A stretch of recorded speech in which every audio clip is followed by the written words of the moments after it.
पड़िसारे सभी जानन्तु यीशु ही शान्ति दियन्ति दूर दूरान्तरे सभी जानन्तु यीशु मुक्ति दियन्ति पासे पड़िसारे सभी जानन्तु यीशु ही शान्ति दियन्ति जिए चाहे आसु बिना मूल्य ताकू यीशु सबु तो दियन्ति।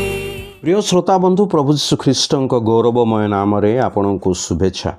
पवित्र बाइबल रो माथ्यू लिखित सुसमाचार 10 अध्याय 30 पदरे आमाने एपरि पाठ करू किंतु तुम्हमानको मस्तकर समस्त केश ही गणा जाइअछि।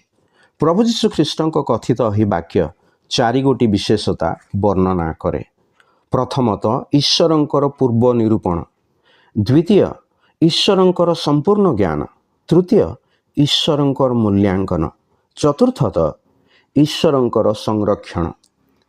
एपरि किए अछि जे निजर श्रेष्ठ सुरक्षा चाहे नाही।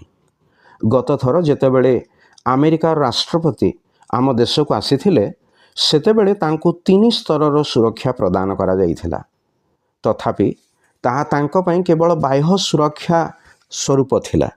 मात्र अमेरिकार राष्ट्रपति जो सुरक्षा कर्मी को संगरे आनिथिले सेमानक उपरे तांकर निर्भर थिला। एपरि कड़ा सुरक्षार सत्वे अमेरिकार पूर्वतन 4 जन राष्ट्रपति को हत्या करा जाइथिला। एहार विपरीत रे ईश्वर जो सुरक्षा प्रदान करती ताहा केवल एई जीवन निमंते नुहे बरं मृत्यु परवर्ती जीवन निमंते मध्य उद्दिष्ट।